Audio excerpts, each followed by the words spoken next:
കൃഷ്ണ കീർത്തന ഗാനന കനപനോ. ശ്രീല പ്രഭുപാദിന്റെ ശിഷ്യനായിട്ടുള്ള സിദ്ധാന്ത പ്രഭുവിന്റെ പുസ്തകത്തിൽ നിന്ന് വായിച്ചൊരു കാര്യമാണ്. പ്രഭുപാദും മുതിർന്ന ശിഷ്യന്മാരും തമ്മിലുള്ള ആ ഒരു റിലേഷൻഷിപ്പാണ് ആ ബുക്കിൽ പറയുന്നത്.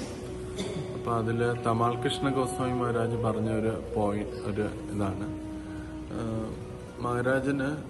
മഹാരാജിന്റെ ഒരു നേച്ചറാണ് എന്തെങ്കിലും ആൾക്കാർ പറഞ്ഞു കഴിഞ്ഞാൽ ഐനോ എന്ന് പറയും, എനിക്കറിയാം എന്ന് പറയുന്നത്.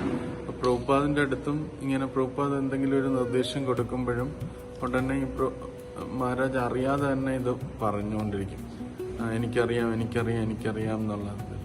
അപ്പൊ ഒരു വട്ടം പ്രഭുപാദ് അദ്ദേഹത്തിന് വഴക്ക് പറഞ്ഞു, എന്ത് നിനക്കറിയാം നിനക്ക് എല്ലാ കാര്യങ്ങളും അറിയാവോ എന്നിങ്ങനെ തിരിച്ച് വഴക്ക് പറയുകയും ചെയ്തു രാമകൃഷ്ണ മഹാരാജ്. അപ്പം ബോംബെ പ്രോജക്റ്റ് ചെയ്തുകൊണ്ടിരിക്കുന്ന സമയത്ത് രണ്ടുപേരാണ് അതിന്റെ സിഗ്നേറ്ററി ആയിട്ടുള്ള ചെക്കിൽ സൈൻ ചെയ്യാനായിട്ടുള്ളത്. രണ്ടുപേരും കൂടെ സൈൻ ചെയ്താൽ മാത്രമേ ആ ഫണ്ട് പ്രഭുപാദിന്റെ അക്കൗണ്ടിൽ നിന്ന് വയ്ക്കൂ. ഒന്ന് പ്രഭുപാദ് തന്നെയാണ്, രണ്ട് തമാൽ കൃഷ്ണ മഹാരാജാണ്. അപ്പം ബോംബെയിൽ എന്തെങ്കിലും ഈ കൺസ്ട്രക്ഷന്റെ കോൺട്രാക്ടേഴ്സിന് പണം കൊടുക്കണമെങ്കിൽ രണ്ടുപേരും കൂടെ ചെക്ക് സൈൻ ചെയ്താൽ മാത്രമേ പറ്റുള്ളൂ. പക്ഷെ അത് ഓക്കെ ആയിട്ട് നടക്കും. പക്ഷെ പ്രഭുപാദ് ഈ വിദേശത്തോട്ട് ട്രാവൽ ചെയ്യുന്ന സമയത്ത് ഈ ചെക്ക് റിലീസ് ചെയ്യാനായിട്ട് പറ്റില്ല, കാരണം പ്രഭുപാദ് അവിടെ ഇല്ലല്ലോ. അപ്പം ഒരു ദിവസം തമാൽ കൃഷ്ണ മഹാരാജ് ഇങ്ങനെ പ്രഭുപാദിനോട് ചോദിച്ചു, പ്രഭുപാദ് അങ്ങ് കുറച്ച് ബ്ലാങ്ക് ചെക്ക് ഒപ്പിട്ട് തരുമോ എന്ന് ചോദിച്ചു. കാരണം ഇവിടെ എന്തെങ്കിലും ആവശ്യം വന്നു കഴിഞ്ഞാൽ എനിക്കും കൂടെ സൈൻ ചെയ്തിട്ട് പൈസ റിലീസ് ചെയ്യാമല്ലോ ബാങ്കിൽ നിന്ന്. അന്ന് പ്രഭുപാദിന് അത് ഇഷ്ടപ്പെട്ടില്ല എന്ന് തമാൽ കൃഷ്ണ മഹാരാജ് പറയുന്നു. എന്നിട്ട് പ്രഭുപാദ് പറഞ്ഞു, ഇത് എൻ്റെ അക്കൗണ്ടാണ്, ഇത് എങ്ങനെ ചെലവഴിക്കണമെന്ന് ഉള്ള അധികാരം എനിക്കല്ലേ ഉള്ളത് എന്ന് തിരിച്ചിങ്ങനെ പ്രഭുപാദ് ചോദിച്ചു എന്നുള്ളത് പറഞ്ഞു.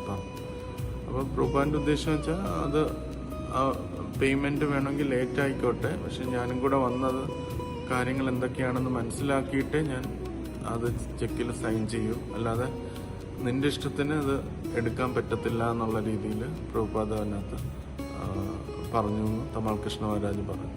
അപ്പം മഹാരാജ് അതിൽ നിന്ന് അദ്ദേഹത്തിന് മനസ്സിലായ ഒരു പോയിന്റായിട്ട് അദ്ദേഹം പറയുന്നത്, നമ്മൾ എപ്പോഴും ഒരുപാട് സേവനങ്ങൾ ചെയ്യുമ്പോഴും ചിലപ്പോൾ ഒരു സേവനം തന്നെ തുടർച്ചയായിട്ട് ചെയ്യുമ്പോഴും നമ്മൾ ആ സേവനത്തിൽ എക്സ്പേർട്ടാണ് എന്നുള്ളൊരു ധാരണ നമുക്ക് വരും, അല്ലെങ്കിൽ സേവനമാണ് അത് എൻ്റെ സേവനമാണ് എന്നുള്ളൊരു ഭാവം വരും.